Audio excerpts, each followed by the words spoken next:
You walk into an Apple store on a random Tuesday. Your current phone still works. Calls go through, messages send, the camera is fine. Sure, the battery drains a bit faster than it used to, and there's a small crack on the screen, but nothing urgent, nothing broken. Still, you start justifying it in your head. I need this for work. It'll make me more productive. This is basically an investment. 30 minutes later, you're walking out with a brand new iPhone Pro Max Titanium, $1,200 lighter. But emotionally, you feel upgraded, successful, like someone who has their life together. Then reality begins to whisper. You get into your car and glance at the phone again. It's flawless, minimalist, expensive in that quiet, confident way. And suddenly, your old frayed charging cable feels embarrassing. Plugging this technological masterpiece into a $5 gas station cable feels almost disrespectful. So you order the MagSafe charger, another $40. Later that night, you place the phone on your nightstand. But something's off. That cheap plastic case you've been using for years looks wrong on titanium, like sneakers with a tuxedo. Obviously, you need a new case. That's $60. Then comes the final realization.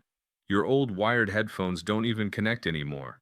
And even if they did, would you really pair those with this phone? Of course not. You buy the AirPods Pro, $250. In less than 2 days, your $1,200 purchase quietly mutated into a $1,600 commitment.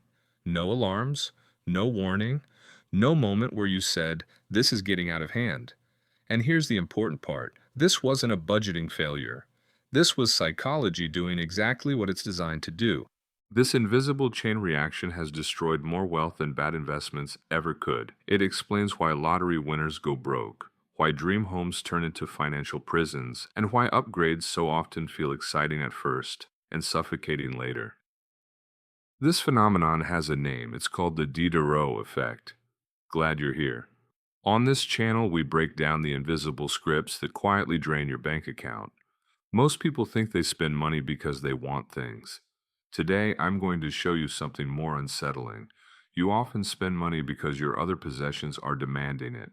And if you want to stop the spiral before it eats your future income, stick with me. Because this story starts with a bathrobe.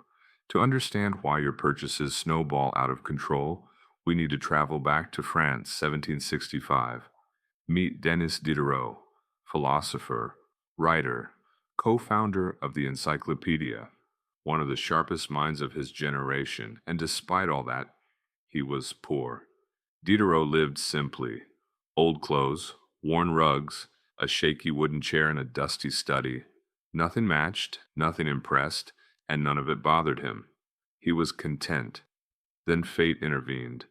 Catherine the Great, Empress of Russia, admired Diderot's work.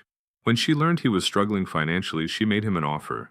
She would buy his entire library for a fortune, the modern equivalent of roughly $50,000, and let him keep the books. Overnight, Diderot was rich, so he did what most of us would do. He celebrated. He bought himself a luxurious scarlet dressing gown, elegant, refined, the kind of robe that makes you stand taller just by wearing it. He put it on, looked in the mirror, and finally felt like the intellectual elite he truly was. But when he sat down to write, something felt wrong. The robe was magnificent, the desk was not. The old desk looked cheap next to the gown, that scratched, stained, unworthy, so he replaced it with a beautiful mahogany writing table. Better. But now the rug looked awful, so he bought a new rug. Then the curtains clashed. Then the chair looked like firewood. Paintings were replaced, furniture upgraded, decorations swapped out. One by one, every object in his home was replaced, not because it was broken, but because it no longer matched. By the end of it, Diderot was poor again. Later, he wrote an essay titled "Regrets on Parting with My Old Dressing Gown." In it, he confessed something chilling. I was the absolute master of my old robe.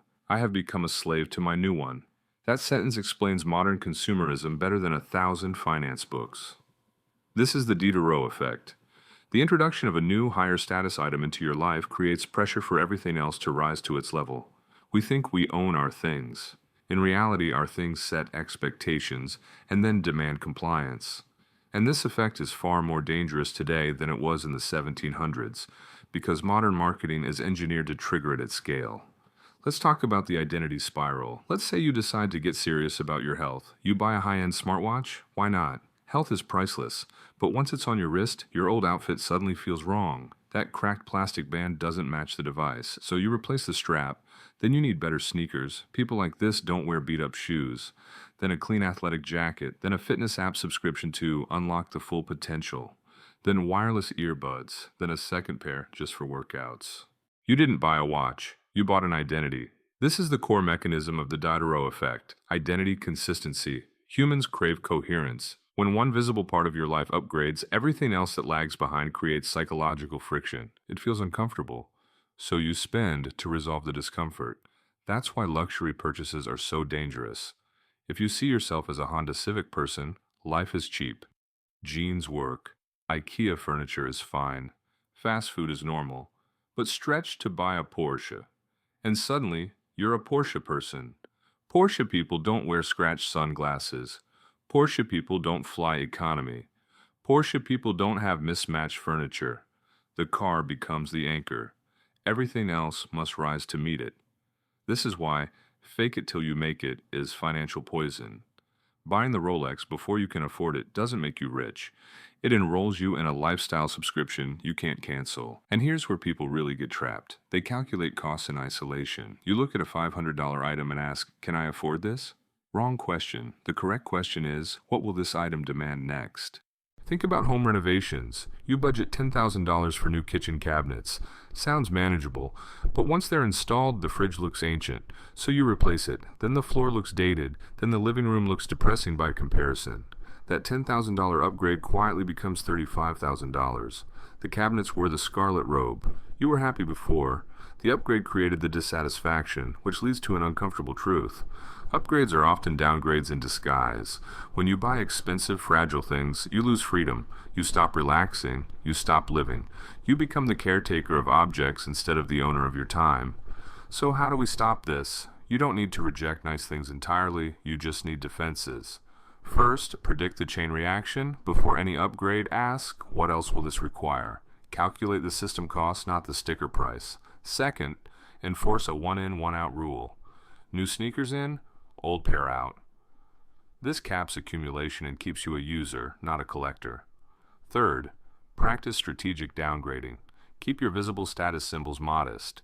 A low-maintenance identity is an economic superpower because the ultimate flex isn't what you own, it's what you don't need. Don't be a slave to the robe. Be the architect of your life. If this video saved you from an impulse purchase, hit like. And if you want more breakdowns of the hidden psychology behind money, subscribe. I'll see you in the next one.